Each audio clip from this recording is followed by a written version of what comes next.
Plenty of humans were monstrous, and plenty of monsters knew how to play at being human.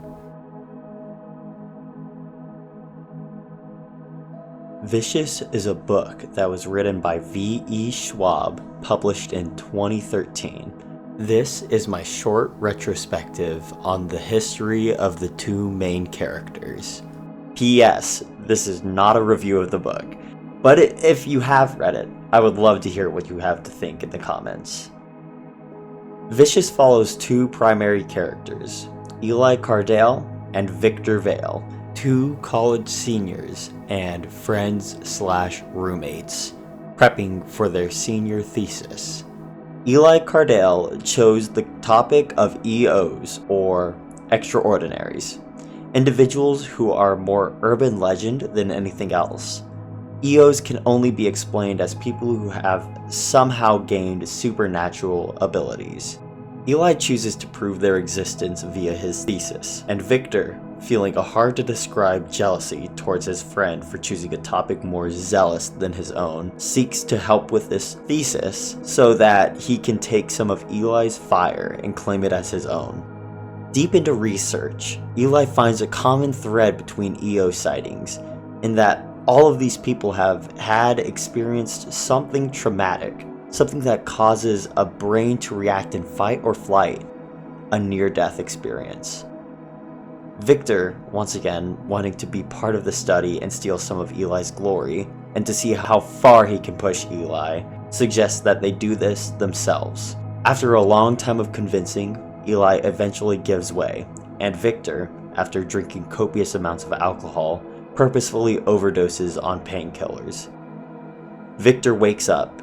The attempt was unsuccessful, and left Victor in the hospital for 3 days. Eli begins talking about how they are going to go about it next time. They figure out that perhaps the reason EOs are made is because the adrenaline of the situation. And so next time happens. This time, it's Eli's turn. Eli Cardale injects a drug cocktail into himself to slow his heartbeat to almost death, and then soaked his body in ice water, while blaring rock music to keep the tension and adrenaline high. After Eli stopped moving and a heartbeat vanished, Victor spends the next couple minutes injecting him with epinephrine pens and performing chest compressions until Eli eventually is resuscitated. Nothing appears to be different, another supposed failed attempt. So the two went out for some drinks and to recompile their information. This is when Eli Cardale trips and falls on top of some glass, and upon picking it out of his skin and wiping the blood away, realizes that after a second, there is no damage left. And it is from this point onward that the trajectory of the two characters changes forever. Victor was always cautious of Eli. Before Eli moved in, Victor had a best friend, Angie Knight, an engineering student, and a brilliant mind at that, was somebody that Victor was very close to. They confided in each other, helped each other study, and even had a secret code to get them bailed out of any situation. A simple text of, "Save me." But ever since Eli came along, everything changed. Yes, Eli and Victor could be considered friends, and Angie would consider Victor still a friend, but as Victor explained it, Eli stole Angie. Something he tries to convince himself doesn't bother him, but it does. Victor Vale, seething in jealousy over his colleague's newfound ability, begs him to perform the test one last time on him, to which Eli denies, since Victor is still in poor shape from his last attempt. Victor, not wanting to wait any longer, tries to perform his own near-death experience by overdosing on cocaine, but is caught by Eli right before he is able to. This is when Victor has an idea. "Save me," he messages Angie. Angie arrives to the call, and that is when Victor asks her to help him die. She obviously is averse to this, but Victor pulls some masterful manipulation and lying to convince Angie that it's a matter of life or death. Angie sneaks Victor into a lab that has a large electronic device to which Victor is hooked up to. Angie begins to increase the energy to the machine, Higher and higher she cranks the dial. With each click, Victor believes the pain has reached its max, just for it to increase again. The last thought that echoes through his brain is wanting the pain to stop. And then it does. Victor dies. He wakes up to screams of immense pain and the humming and crackling of the world around him. But these screams are not his. He sees the person who had just resuscitated him writhing on the ground in agony. Victor finds himself reaching into the air and turning off this pain, leaving Angie laying on the ground, dead. Victor, feeling a surreal form of calm come over him, even while staring at his dead friend, calls Eli and tells him that Angie is dead, phrasing it to show he is innocent, that it was an accident. Eli instructs Victor to stay there, but before hanging up, Victor hears a dial to 911. Victor cleans the scene and runs. He is eventually caught by a police cruiser. The officers put a bag over his head and cuffs around his wrists, and they begin taking him away to an undisclosed location. During this trip, Victor plays with his ability to manipulate pain, increasing and decreasing the amount of pain he feels from the handcuffs, until he feels blood dripping from his wrist. His ability can take away pain, not heal it. Victor Vale is taken into a room where he is sat down with a man named Detective Stell, who explains that he is who is called to deal with EO sightings, and that he needs to talk to Victor about the murder of Angie.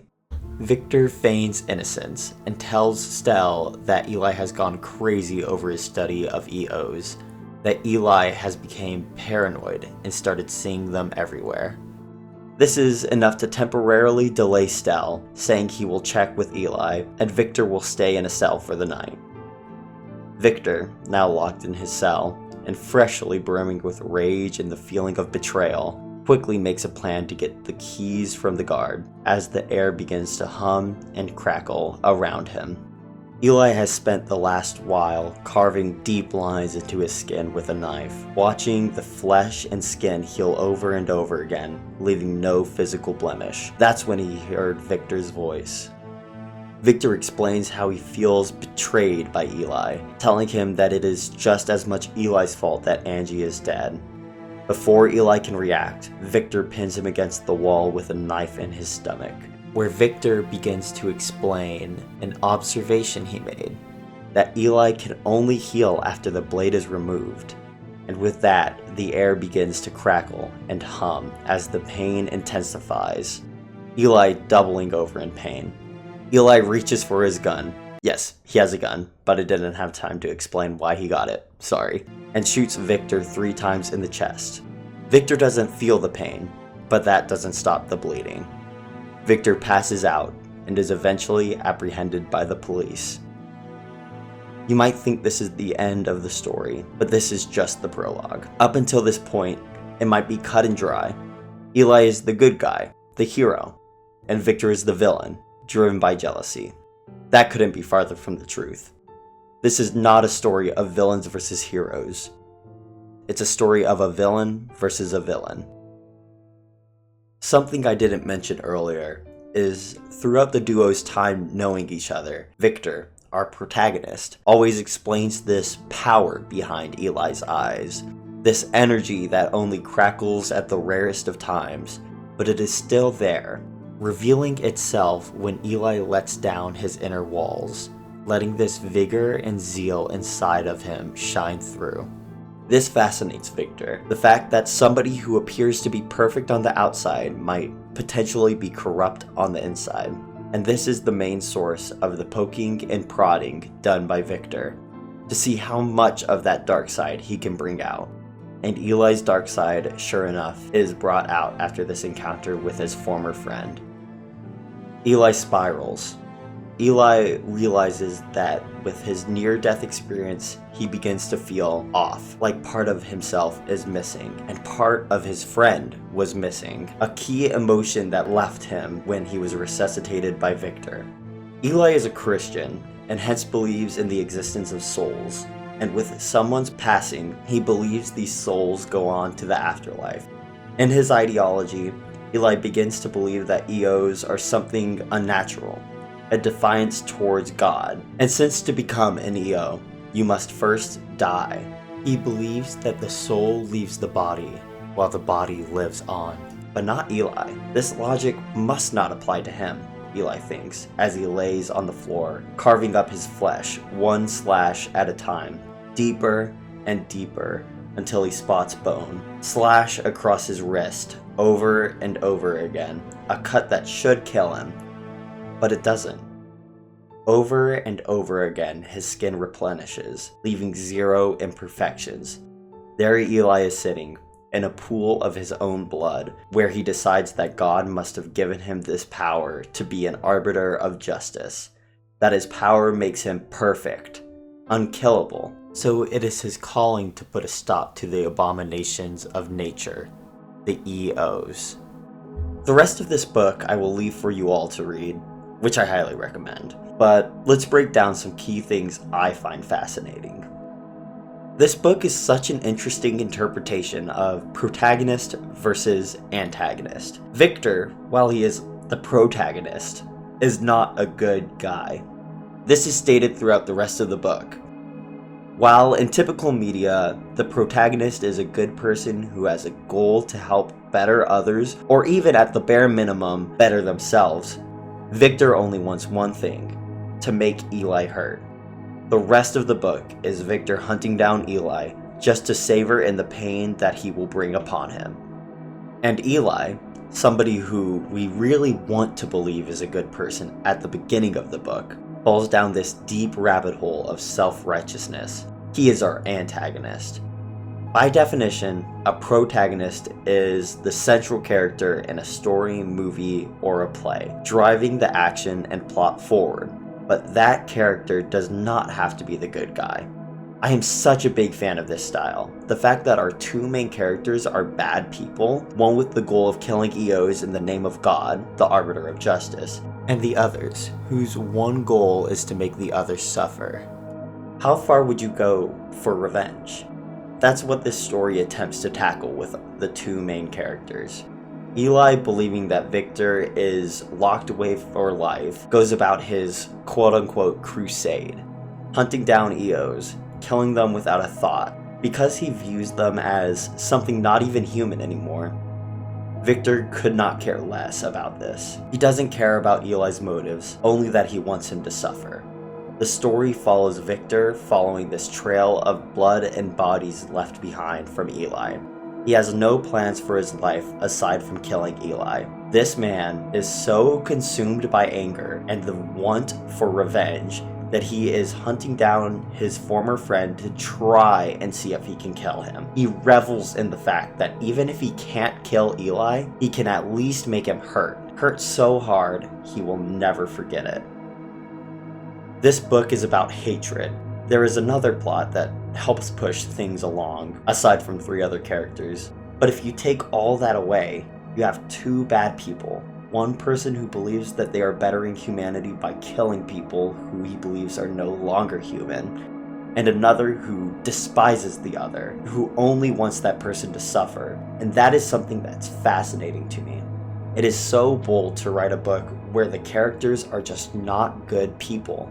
I know that there is a second book that goes deeper into Eli's backstory, so take everything I say with a grain of salt because I haven't read that. I am planning on reading it sometime, and maybe when I do read it, I will maybe recreate this video with a newfound perspective. But in the meantime, just take everything I say with a grain of salt.